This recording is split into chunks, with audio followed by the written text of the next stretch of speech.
Hey guys, welcome to this video. I'm going to cover our Autocompounder that we've launched. This video is going to take you through not only how to use the Autocompounder, understanding some of the ideas of it if you've never been in an Autocompounder before. So let's get started. First thing is first, as always, you want to bookmark these links. They will be in the description of this video. I've said this before, but you always want to work from bookmarks as opposed to typing things in browsers, because that's going to make your crypto more secure, because there are a lot of people out there trying to steal your money. So, KnightCompounder.com. You'll see that this gets me on the BSC network. Of course, if I want to go over to the Phantom network, I can just switch over. Right now, these are the only two that we have. And for the purpose of this video, I'm actually going to stay on the BSC side. Let's talk a bit about what an autocompounder actually does. So right now, you are probably yielding on Knightswap, for example. And there are two types of things that you're probably in, either a farm or a pool. And every single day you come here, you click some buttons like harvest, and then maybe what you do is take your Knight, sell half of it for BNB, half of it for BUSD, create a new liquidity pair, and then put it back into this farm. And what the Autocompounder is going to do is it's actually going to do all those actions for you.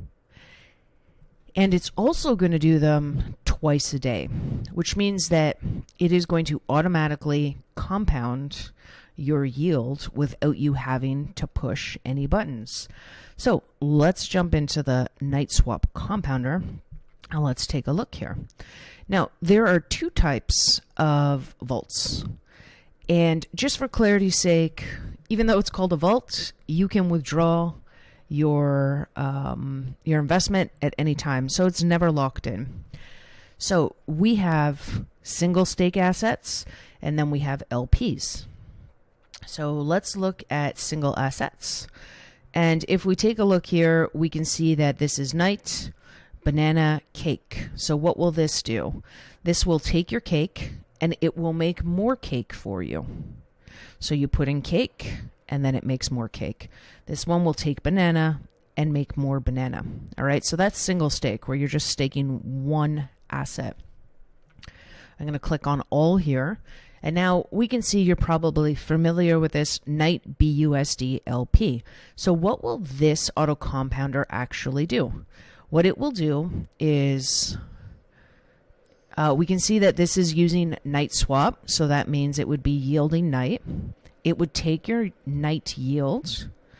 It would sell half of it for BUSD, create more Knight BUSD LP, and then redeposit it back in here. This happens without you having to push any buttons whatsoever. So let's take a look at the interface and understand the interface. I'm going to expand this, and right now I can see that in my wallet I have $1.44 worth, or 0.999 LP tokens sitting in my wallet. Those are just sitting in my wallet, so it's just showing me that. I have deposited 2,540.31 LP tokens, and that is worth today 3.76K.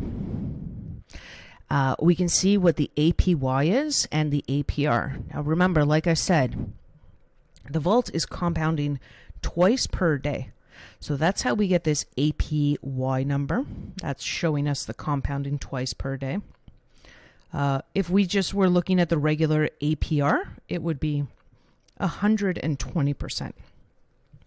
It'll show us the daily, and it'll show us how much TVL. So there's 1.64 million TVL in this particular vault. Okay, and that's how you can actually read the interface. Now, let's see how you can deposit your LP tokens into this vault.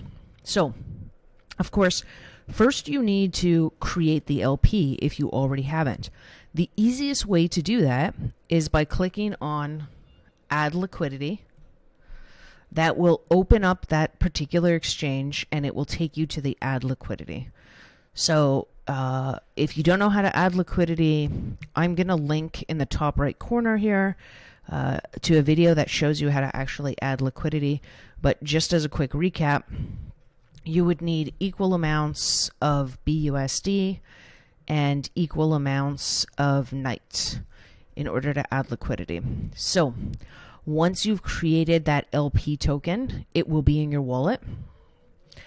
And then what you can do is you can either click on the deposit all button, or you can say, I mean, you could even say, I want to only deposit 0.5 of this.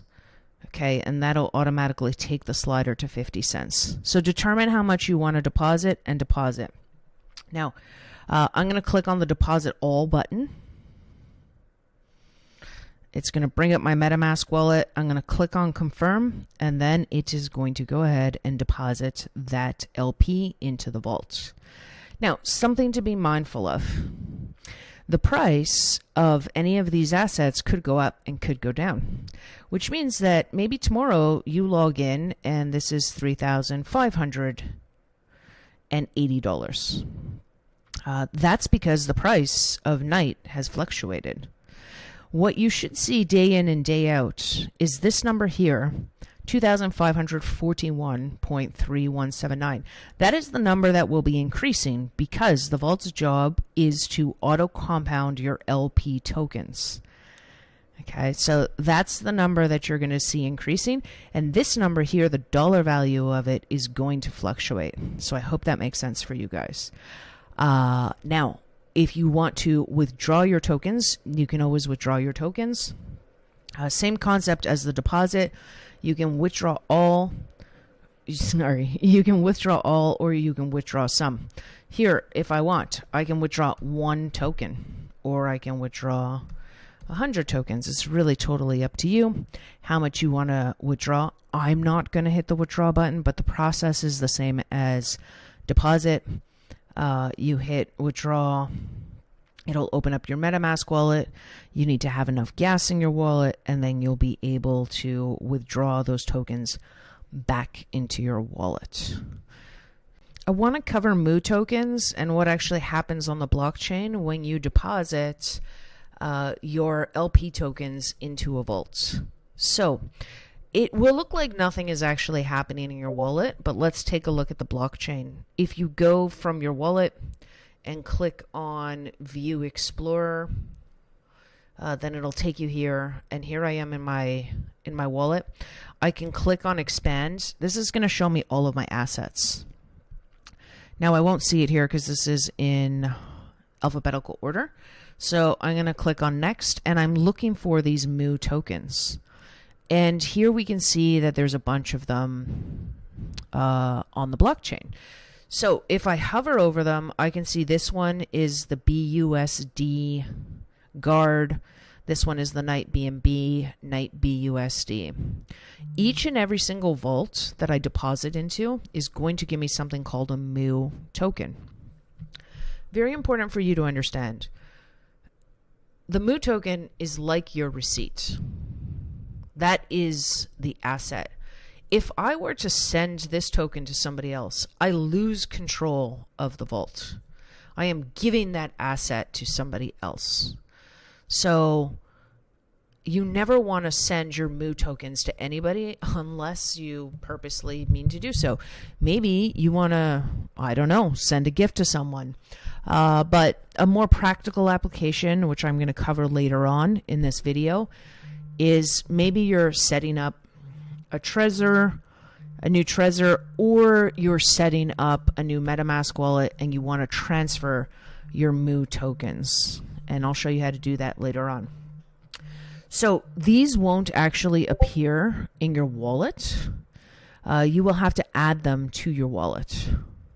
Now you don't necessarily really need to do that, but I'm going to show you how you actually do that. What I did was I just clicked on the contract address of this particular Moo token. It's going to give me that contract address. I can click on it, make sure I'm on the assets, scroll all the way down to the bottom, go to custom token, and then add the custom token.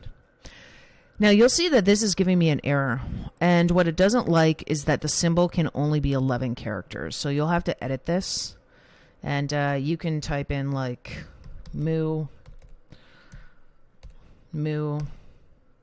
BUSD guard, so that's still too long. Can I shorten this? No. I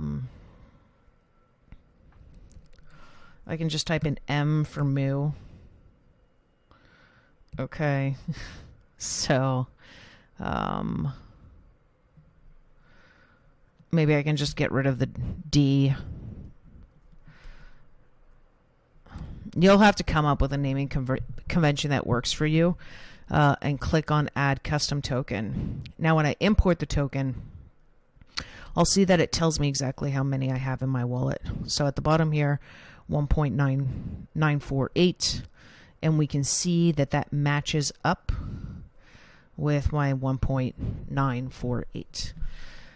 So that is, anytime you deposit, you'll get a Moo token. Don't send those to anybody. And I showed you guys how to add them to your MetaMask wallet. Let's skip over to the next section.